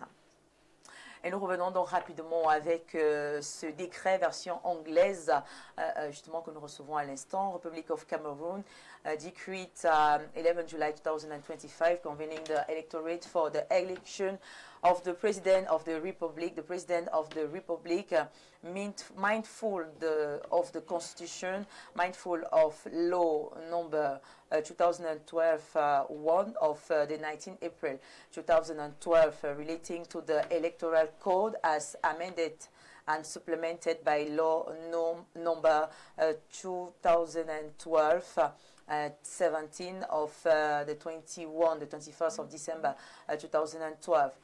Arabic decrees as follows. Article 1. Voters are convened on Sunday, 12 October 2025 for the election of the President of the Republic. Article 2. Polling stations shall be opened at 8 a.m. and closed at 6 p.m. Article 3. This decree shall be registered, published according to the procedure of urgency and insert into the official gazette in English and in French. Yaoundé, the 11th of July 2025. It is signed Paul Biya, President of the Republic. So that's all you were supposed to know, ladies and gentlemen, for this decree of the day. And now let us go ahead with the second part of the program, the second theme that you already know that I'm going to be introduced. Talking about politique, on parlera donc de politique ce matin avec l'ANDP et le MDR qui choisissent Paul Biya, le bloc du Nord. Impossible, c'est un point d'interrogation que l'on pose ce soir, n'est-ce pas, sur la table. Deux partis politiques originaires du Septentrion, ça vous le savez très bien, qui ont donc réitéré leur soutien au président Paul Biya. Une sortie qui interroge, en pleine recomposition, vous le savez également, des alliances, le bloc du Nord. Est-il aujourd'hui finalement un mirage politique? C'est une question que l'on se pose. Ou alors une force tout simplement en déclin?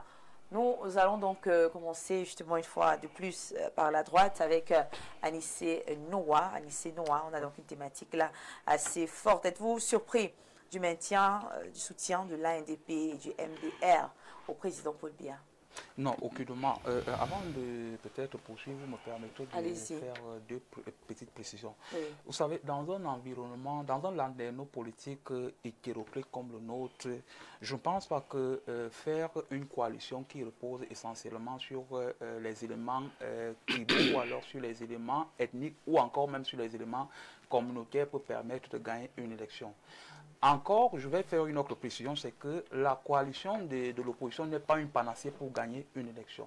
Maintenant, quand je le dis, je reviens donc pour dire que, en fait, je ne suis pas surpris de ces coalitions-là. Vous savez, nous sommes dans un environnement où, osons le dire, il n'est pas facile pour que l'opposition arrive au pouvoir, ou alors il est quasi impossible pour que l'opposition arrive au pouvoir, parce que au regard du maillage territorial du parti au pouvoir, vous savez, moi j'ai fait le Cameroun profond, et je suis allé dans les zones les plus reculées du Cameroun, notamment à l'est, notamment à l'extrême nord, et je me suis rendu compte que dans certaines zones, vous verrez que le seul parti implanté, c'est le RDPC. Il n'y a pas un autre parti qui est implanté. C'est même pas, il y a certaines personnes qui n'ont peut-être même pas de télévision dans ces zones-là, qui ne connaissent même pas qu'un autre parti politique existe. Donc, le seul parti politique qu'ils connaissent, c'est le RDPC. Donc, au regard de tous ces éléments-là, il est hyper difficile pour que l'opposition arrive au pouvoir. Maintenant, une fois que je l'ai dit, je vais dire que certains leaders de l'opposition, l'ayant compris,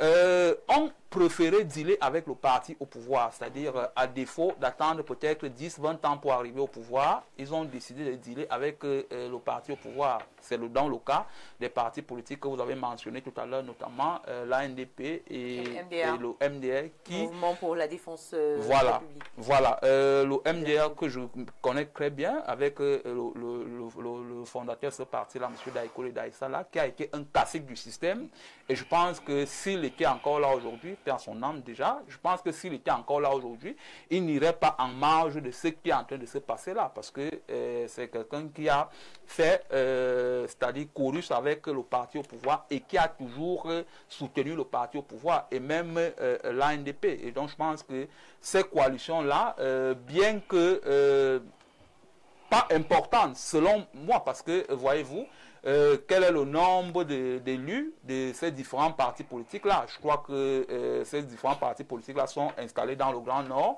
et ils n'ont pas d'élus dans le Grand Sud, s'il faut parler du Septentrion et de la partie du Sud. Donc, je pense que ces partis politiques-là s'inscrivent dans une logique de soutenir le parti au pouvoir et peut-être bénéficier des largesses de ce parti au pouvoir-là. Et maintenant, et même les partis qui se sont désolidarisés de ce parti au pouvoir-là, les alliés qui se sont désolidarisés, notamment le FSNC et l'UNDP de M. Bello Bouba Maïgari. Ces partis politiques-là, les leaders de ces partis politiques-là, vous allez vous rendre compte qu'ils n'ont pas un discours cohérent sur les alliances qui ont été tissées préalablement avec le RDPC. Moi, je suivais encore M. Bello Bouba Maïgari sur l'avenir de l'alliance entre l'UNDP et le RDPC. Il n'a pas donné un avis concret pour dire que après l'élection présidentielle, l'alliance sera rompue. Donc on est en droit de se penser aujourd'hui que est-ce que le RDPC ne fait pas du diviser pour mieux régner, c'est-à-dire ils proposent à M. Bello Bouba Maïgari de se présenter à l'élection présidentielle, question de disloquer l'opposition et permettre à ce que le RDPC ait une voie libre pour pouvoir se positionner comme en 2018. Est-ce que c'est vraiment, c'est-à-dire un divorce sincère, encore plus que la démission de M. Bello Bouba Maïgari n'a pas encore été rendue publique jusqu'à ce jour.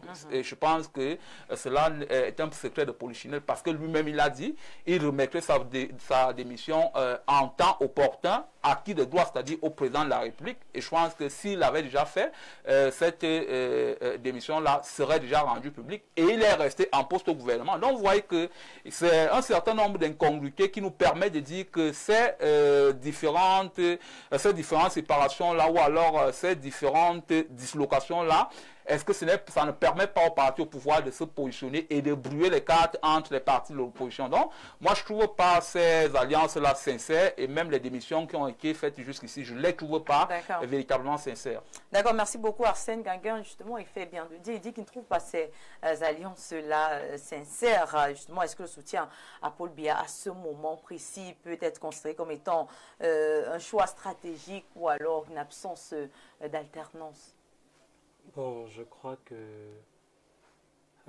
avec 42 ans déjà au pouvoir, ça veut dire qu'il y a des rouages qui sont déjà bien déterminés et il y a un système qui est vraiment solide, vous voyez un peu. Et maintenant, il y en a ceux qui ne sont pas sincères, vous voyez un peu ça.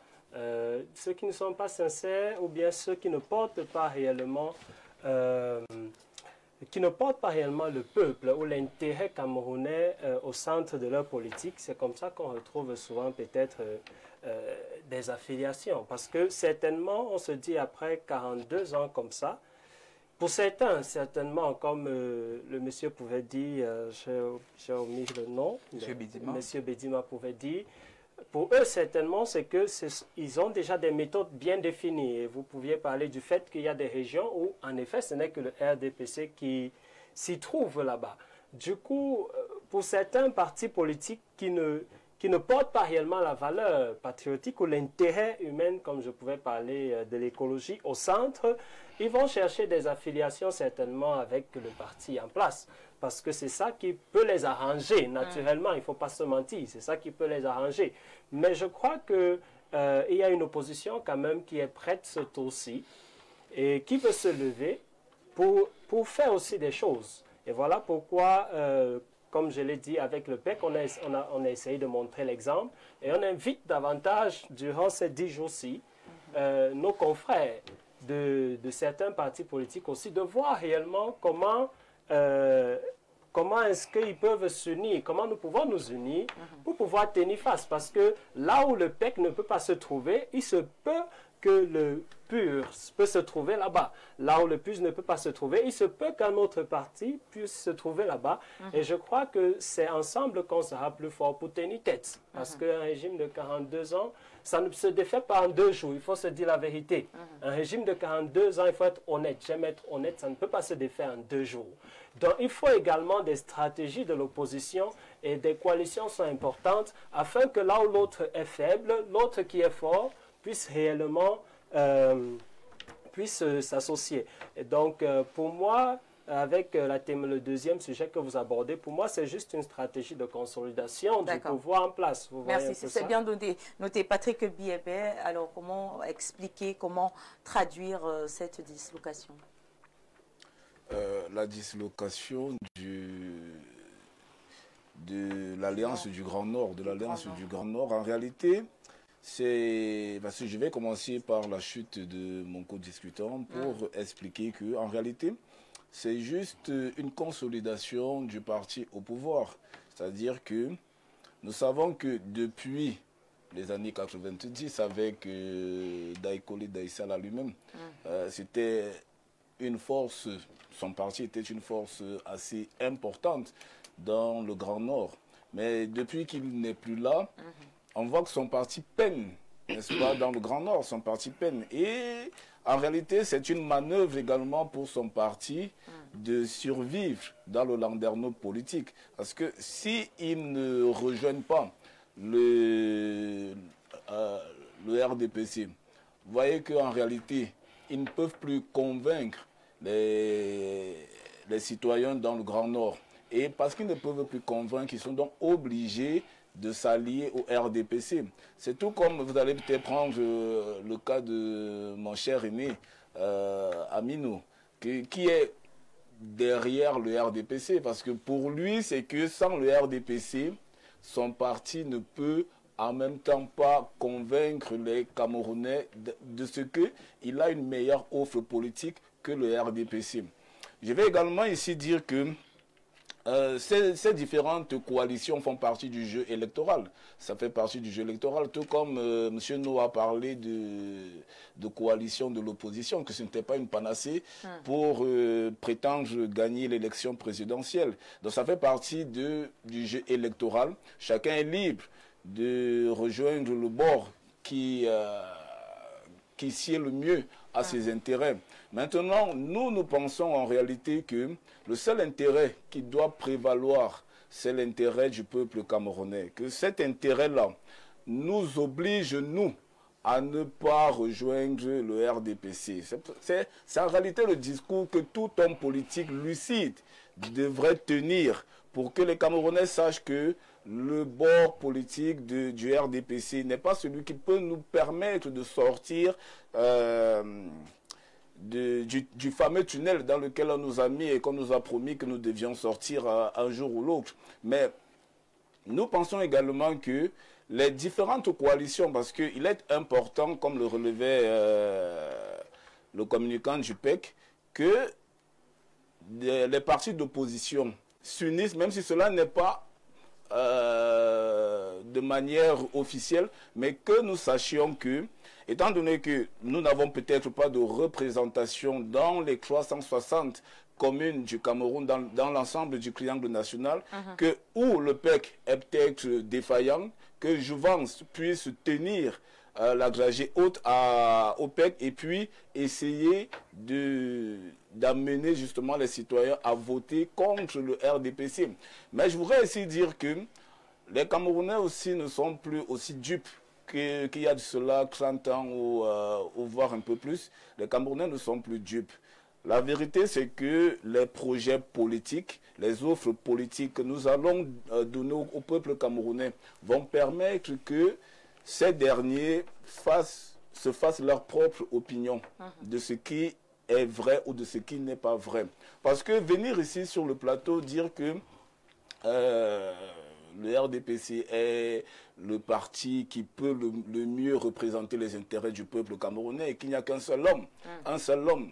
Cette vision messianique de la politique, moi, m'a toujours un peu horrifié, parce qu'il n'y a pas qu'un seul homme. C'est vrai que l'élection présidentielle est la rencontre d'un homme avec le peuple, mais il n'y a pas qu'un homme. Cette vision messianique de la politique est une vision qu'on doit enlever de la tête des Camerounais. Il n'y a pas qu'un seul homme, c'est l'offre politique. Et si l'offre est bonne, qu'est-ce qui vous garantit que M. Bidjima lui-même ne peut pas porter les aspirations du RDPC? D'ailleurs, dans son propre parti, il me semble qu'ils sont entre 50-50 et ce sera totalement le chef de l'État. Donc, ce n'est pas moi qui le dis, ce sont vos propres ministres qui sont dans cette brouille.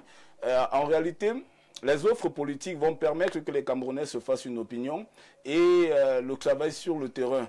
Mais je voudrais aussi dire que certes vrai, nous c'est notre travail de convaincre les Camerounais, mais chaque Camerounais, où qu'il soit, doit se constituer opposant du régime. Parce que 43 années de malheur, 43 années de souffrance, où vous n'arrivez pas, vous ne pouvez pas vous nourrir correctement, où vous ne pouvez pas vous faire soigner correctement, où vous n'arrivez même pas à vivre avec 1000 francs par jour, ce régime n'a rien apporté. Et moi, je ne sais pas pourquoi des partis qui se disent... Vous allez citer, hein, vous allez placer le temps. D'accord. Oui.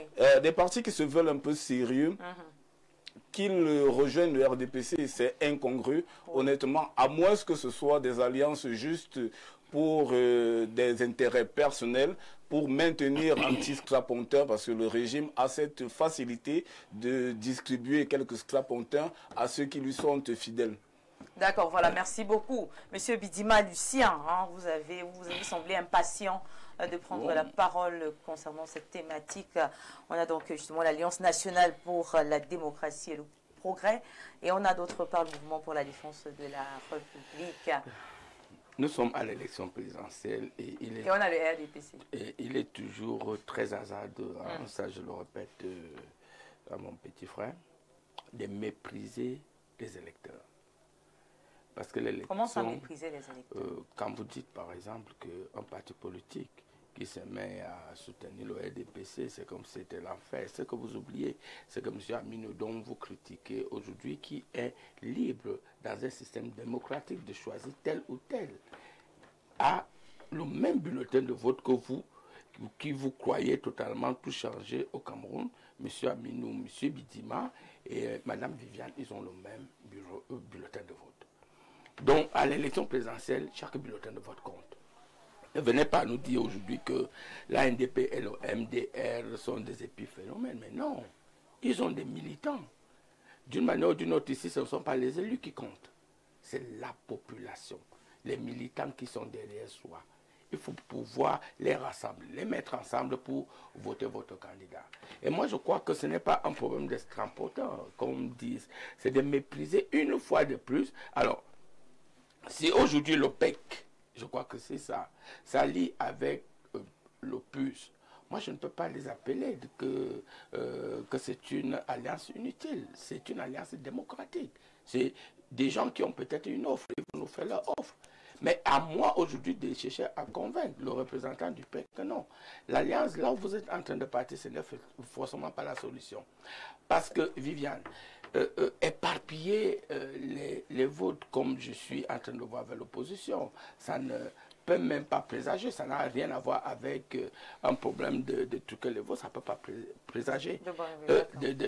Une bonne raison pour que l'opposition gagne une élection aujourd'hui, ça il faut le dire. Et moi je suis très surpris qu'à 10 jours maintenant alors, de choisir un candidat, les gens sont encore en train de supputer avec des égos totalement démesurés. Et l'élection présidentielle au Cameroun, c'est une élection en un seul tour.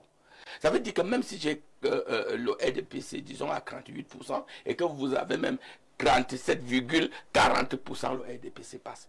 Alors, mais aujourd'hui, nous voyons ce qui se passe. Il y a tellement des égos dans cette opposition. Il y a tellement les gens qui parlent de l'intérêt du peuple, alors qu'effectivement, ils parlent de leur propre intérêt. Eux ou rien. Eux ou rien, ils sont aussi, quand vous parlez des messianiques chez nous, non, c'est à l'opposition qu'il y a des messianiques. C'est à l'opposition qu'il y a des gens qui croient que ce n'est qu'eux seuls qui peuvent porter le changement, les partis d'opposition pour aller dans le cadre du changement que non. Alors, mais j'ai dit, qu'est-ce que vous voulez? Nous sommes un parti discipliné, un parti qui est en avant-garde, un parti qui a un nom. Et nos statuts, que disent nos statuts? Nos statuts, c'est le président national du RDPC qui est candidat naturel à l'élection présidentielle. Donc, vous croyez qu'à 10 jours de l'élection, le RDPC sera là en train de supputer qui que ce soit. Mais non, nous avons fait le choix de ce ton. Parce que le problème de l'élection présidentielle ou de la conduite des affaires d'un État n'est pas comme une élection locale. C'est un problème où il faut aller au-delà de nos propres aspirations. Il faut aller à chercher dans le creux même de nos intérêts, dans le creux de notre avenir, ce qui peut être possible, non seulement pour notre sécurité. Parce que quelles que soient les conditions, la sécurité que nous mettons en avant et qui est très importante aujourd'hui, Viviane, vous êtes très belle, je n'en doute pas un seul instant, mais si à la sortie d'ici, vous n'êtes pas sûr, oui, ça c'est une évidence, si à la sortie d'ici, vous n'êtes pas sûr d'arriver chez vous, quelle que soit cette beauté-là peut être éphémère. Alors, mais nous disons aujourd'hui, nous ne sommes pas en train de supputer. Quel rapport? Nous sommes en train de dire, non mais le rapport est lequel? Si véritablement la sécurité au Cameroun n'est pas garantie, s'il n'y a pas un homme aussi charismatique, visionnaire, qui garantit cette sécurité, et que Viviane puisse savoir qu'elle peut porter sa belle robe et aller n'importe où sans être inquiétée, c'est déjà un élément très important. Ça, je m'adresse à vous parce que je dois vous convaincre à voter notre candidat. C'est très important. Il ne faut pas, au niveau de la tête d'un pays, des aventuriers. Des gens qui, à moins de 10 jours de l'élection présidentielle, ne savent même pas qui va être candidat de telle ou telle opposition. Ils se retrouvent à 10 ou à 20 ou à 30. Ça veut dire qu'il n'y a même pas l'offre politique qui est affinée. Imaginez-vous aujourd'hui, si l'UNDP se mettait peut-être avec le MRC, est-ce qu'ils ont eu le temps de mettre ensemble une offre politique fiable par rapport aux convictions des uns et des autres ou des bons politiques des uns et des autres? J'ai dit non. Nous travaillons cela depuis. Si le MDR vient se mettre avec nous, ce n'est pas un point de hasard ou bien M. Aminou. Nous avons travaillé très dur, vous l'avez bien cité, depuis 1992, nous sommes avec le MDR. Alors, mais je conclue en disant, oui, concluez, non, il ne faut pas croire que c'est les autres qui constituent forcément l'avenir de ce pays. Et que 42 ans de régime, c'est totalement... Je veux vous renvoyer à certains pays comme la Chine aujourd'hui, qui c'est la première puissance, plus ou moins, économique du pays. Vous avez vu combien de changements de régime en Chine. Mais il reste là, c'est un problème de stabilité, un problème d'offre politique, un problème de vision, un problème de conception, un problème de rassurer. Et je crois qu'aujourd'hui, nous sommes les seuls à le faire, à rassurer. Nous ne sommes pas des aventuriers. Et lorsque nous partons avec un chemin bien tracé. Certainement, on va vous arrêter dans la main pour conduire dans ce chemin-là. Et à l'intérieur, on peut faire toutes les critiques nécessaires. Merci. On va également passer la parole justement au président de ce parti du Nord, hein, parce que vous êtes un président de parti du Nord, donc vous êtes concerné directement par ce sujet. Et qu'est-ce que vous pensez donc de ces différents ralliements que l'on peut observer depuis un certain temps? Ok, ma soeur, Madame Viviane, je vous remercie d'abord. Je vais dire à mon frère qui représente les partis de Juvence ou quoi. La dernière fois, j'ai vu ton président est parti dans un village avec 7 personnes. Président Aminou n'est pas le cas. Tous les gars, s'il y a les gens qu'on ne s'entend même pas, c'est les gars du RDPC.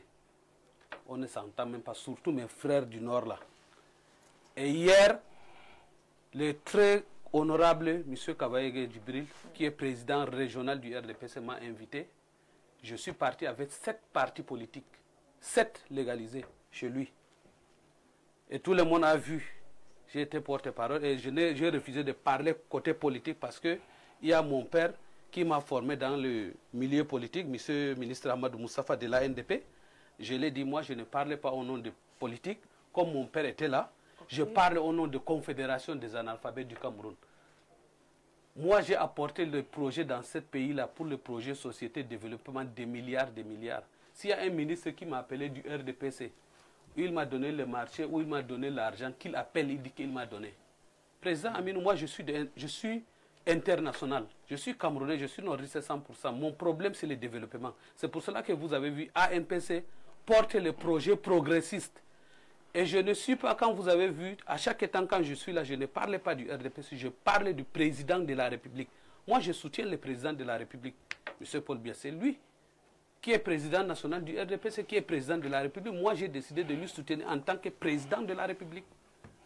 Et moi, si vous avez un projet porteur, moi, je discute. Et même hier, le président de l'Assemblée nous a dit, vous allez attendre partout les insultes, les critiques partout. Président Biya, ne veut pas les problèmes de haine de gauche à droite là. Allez seulement, faites ce que vous voulez, discutez les problèmes de projet, les problèmes de développement. Donc, pour moi, je n'ai pas une partie, ce qu'on appelle prête-nom. S'il y a quelqu'un qui m'a appelé depuis 2008, j'ai créé mon parti politique. S'il y a un militant ou bien une autorité m'a donné 100 francs, il appelle. Moi, je suis un homme de terrain. Je suis un Bayam Salam. J'ai commencé à chercher depuis le matin. J'ai créé mes relations partout. Donc, si aujourd'hui, président Biya est là, moi, c'est un choix que j'ai fait. Je ne méprise personne. S'il est là, moi, je l'accompagne. S'il dit qu'il n'est pas là, là aussi, je m'assois. Je réfléchis où je vais aller. Donc, moi, je pense que tous ces gars que vous voyez, les présidents des partis politiques, ça fait plus de 30 ans que je fais la politique. Et tous, mes aînés, le ministre Bello, le ministre Chiroma, et tous là, je les connais. Il y a même d'autres, je vais te dire, même, je demande même l'audience qui ne me reçoit pas. Parmi les ministres qui sont partis là. N'en parlons pas, peut-être si je faisais même le marché public, quelqu'un qui t'a même pas reçu l'audience. Donc, moi, j'ai une vision que j'ai prise. Si je dis que je suis avec vous là, je suis avec vous. Je ne connais pas ce qu'on appelle pour courir là. Et si je vais là, je vais toujours intérêt général. Je ne veux pas intérêt personnel. Si je veux intérêt personnel là, je peux avoir 50 immeubles ici à Yaoundé, 50 camions, mais ça ne m'intéresse pas. Moi, c'est les politiques, c'est le projet. Si vous avez un projet, on marche. Et la seule personne qui a le projet, qui partage, c'est le président de la République. Lui, il a tout donné. S'il a donné et que les autres n'arrivent pas à appliquer, pourquoi eux là, ils font les prête-noms? Mon rêve aujourd'hui, le président est en train de convoquer congrès mondial du commerce en 2026. Comment on fait pour créer au moins 150 jeunes hommes d'affaires dans les départements, dans les régions, dans les arrondissements, qu'on doit relever l'économie? Comment on peut faire? On a 250 millions Nigeria qui est à côté de l'extrême nord. Comment on veut transformer les zones extrême nord en zones industrielles? Même rien qu'au Nigeria n'arrive pas à produire, que ce soit dans le domaine agricole. Aujourd'hui, si on applique l'agricole, c'est lui qui a les diplômes, qui n'arrive même pas à faire le concours. Il peut faire les affaires 3-4 mois, il a ses 5-6 millions. C'est lui qui est en train de se battre. Peut faire dans le domaine agricole et élevage, il peut avoir ses 5-6 millions. Nous, c'est ça notre rôle, ce n'est pas intérêt personnel là. Moi, mon problème, c'est intérêt général. Donc, voilà le temps des choses que je suis en train de dire à mon frère. Peut-être que vous ne connaissez pas, demande encore qui s'appelle Aminou 20 ans, 20 millions, avant que je crée mon parti politique. Merci, Président. Donc, moi, c'est comme ça que je suis, c'est dans mon sang. Merci beaucoup, Président, pour votre prise de parole. Merci à tous les autres intervenants sur le plateau. Prenons encore quelques réactions sur cette autre thématique. Alors bonsoir, le débat n'est pas sur la vie quotidienne des Camerounais. Les Camerounais vivent bien, je n'ai pas vu un Camerounais qui maigrit sur le plateau. Vous êtes tous bien avec les joues. Aloïs de Ntoué-Song 2, voilà. Alors, et puis il dit, en plus, je souhaite voir l'opposition s'unir pour faire bouger les lignes. Que le RDPC sache que qu'il leur reste un peu de temps. Toujours Aloïs qui nous écrit.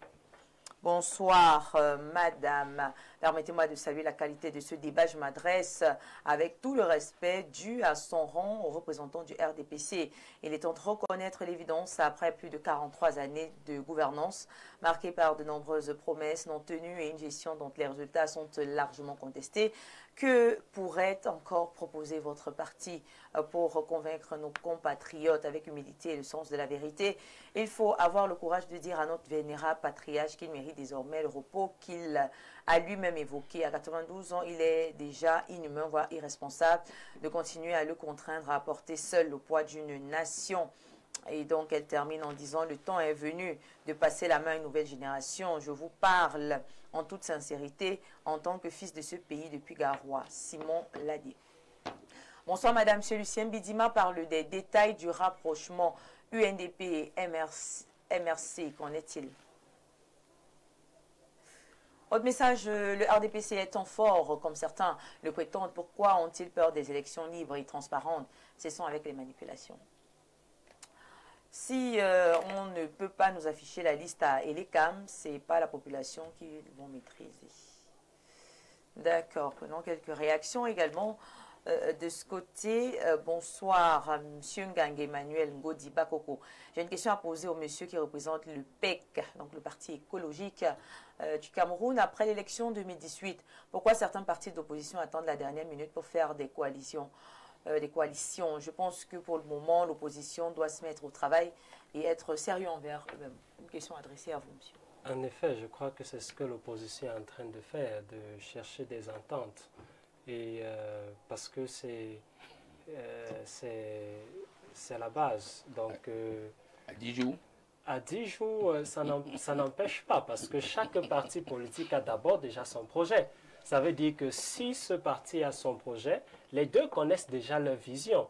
Ils connaissent déjà leur vision, leur mission, c'est les valeurs qu'ils défendent. Il suffit de s'asseoir. Ça peut prendre 3 heures, ça peut prendre 2 jours, ça peut prendre 3 jours. Donc je crois que ce n'est pas le nombre de jours qui compte, c'est vraiment les intérêts communs qui comptent ici.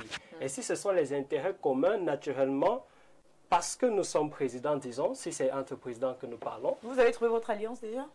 Oui, en effet. Avec le plus. Oui, en effet. Ok. Donc, voilà, merci pour la réponse. Bonsoir le panel. Félicitations, madame, pour la modération sur mesure. Merci. S'il vous plaît, dites à M. Bidima que c'est terminé pour le RDPC en octobre 2025. Je pense qu'il est en direct et il vous suit très bien. C'est terminé, c'est ce qu'il dit. C'est pas terminé, ce n'est qu'un début. Ce n'est que le début. Vous avez une aventure incroyable. D'accord. Bonsoir, c'est Dakmo Honoré depuis le Septentrion. Je souhaite aborder le thème de ce soir. L'ANDP et le MDR choisissent le RDPC-BIA, le bloc du Nord. Impossible et impératif de souligner que depuis 1992, soit 42 ans, le RDPC détient un pouvoir séquestré qui n'est plus à discuter.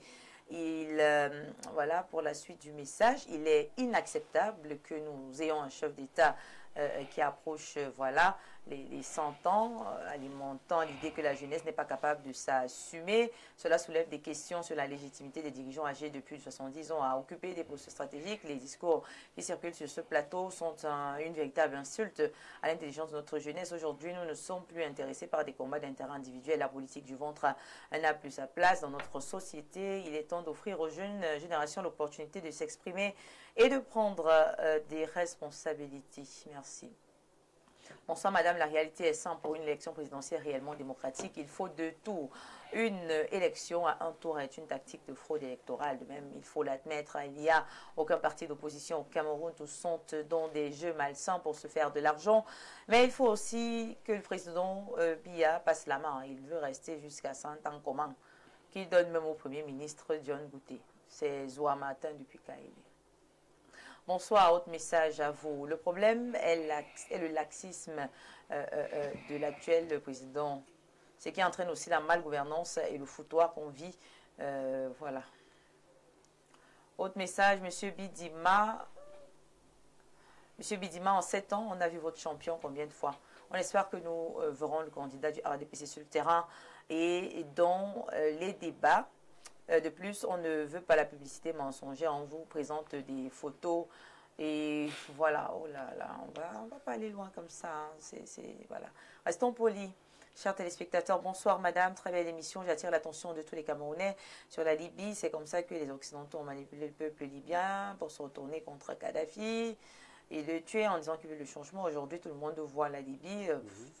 Oui. C'est qui, monsieur Ntolo Roger, qui nous écrit? Vous dites? Non, c'est très important de faire cette affirmation-là. À un moment donné, c'est comme quand vous avez une belle femme à côté de vous, vous ne connaissez pas, vous ne savez pas regarder sa réalité, mais c'est lorsqu'elle part que vous commencez à demander. Aujourd'hui, le président Paul Biya est une bibliothèque que nous ne devons pas laisser brûler n'importe qui par des intérêts purement individualisés des uns et des autres. D'accord, bonsoir le plateau, le RDPC, même dans un village, ne peut pas gagner sans manœuvre de fraude. Bizarrement, avec tout ce qu'ils ont engrangé depuis 43 ans, ils n'ont même pas une permanence dans le parti digne de ce nom, dans la capitale. Vraiment, je souhaite que M. Bidima se porte candidat de ce parti. Le nom restera le nom. En fait, ils sont responsables de leur mot. M. Bidima. Bonsoir Viviane. Ta mignardise rafraîchit les regards de tes nombreux téléspectateurs. L'UNC est devenu le RDPC. L'ANDP et le MDR historiquement sont les partis qui avaient été unifiés, n'est-ce pas, par le président Aïdjo en vue de fonder l'UNC qui, avec le vent de démocratisation, vont faire cavalier solitaire. Aujourd'hui, leur suivi politique dépend du RDPC. Jean Akak. Paul Bertrand qui dit, bon, voilà, en restant sur la thématique pour le moment, hein, chers téléspectateurs. D'accord, alors pour faire plaisir aux téléspectateurs, prenons encore deux derniers messages et puis on fera un dernier tout à bonsoir le plateau. Pourquoi le régime s'intéresse tant aux coalitions de ses rivaux au lieu de chercher à comment trouver une potion magique ou encore embobiner la nation comme d'habitude? Bonsoir à vous, belle émission. Le président national, l'ANPC, Aminou, qui parle de projet de société depuis qu'il est derrière le RDPC. Pourquoi il n'a pas réussi à amener ses projets au Grand Nord? Car il est témoin de la situation des enfants du Nord, surtout en matière scolaire et sanitaire. Oui, mais dis-lui que tous les majorités, les gars du Nord même sont déjà à Yaoundé. Et ils ont leur famille ici. Moi, les projets que j'apporte ici, dans les logements sociaux, dans les magasins, dans les boutiques, si aujourd'hui on a arrivé à appliquer ces projets, et c'est leurs frères même qui bloquent les projets, ce n'est pas président Paul Biya, c'est leurs frères même du Nord qui bloquent les projets. S'il applique aujourd'hui, chacun peut trouver et vite pour payer les locations. L'argent là, il peut envoyer aux familles qui sont là-bas. D'accord, vous gardez la parole, votre mot de fin. Je vais vous dire, Madame Viviane, moi je pense que le président Biya a toujours l'avantage. Vous savez qu'il a 20 partis politiques qui sont dans la majorité présidentielle. Il a 20 partis politiques qui sont dans le groupe G20. Et cette année, comme nous sommes en train d'aller dans le G25, donc ça veut dire que lui, il a au moins 50 partis politiques, alliances qui vont l'accompagner. Donc, les autres là, et ils aussi, ils se battent. Bon, nous, on attend seulement pour aller sur le terrain, on ne les décourage pas, c'est ça la démocratie. Merci beaucoup, tout le monde peut aller challenger aussi. Alors, je ne veux pas transiger à une promesse que j'ai faite. Une seule seconde. Oui, à tous ceux qui collectent les déchets ferreux. C'est près de 24 milliards de francs CFA de chiffre d'affaires. Et tous ces jeunes-là, je dois leur dire qu'ils doivent continuer leur travail dans le but d'avoir leur avenir changé.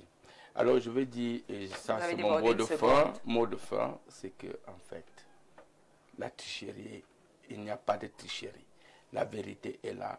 Le RDPC a son offre. Dans 10 jours, le RDPC, avec toutes les populations, nous allons porter une fois de plus Paul Biya, le président, le 12 octobre.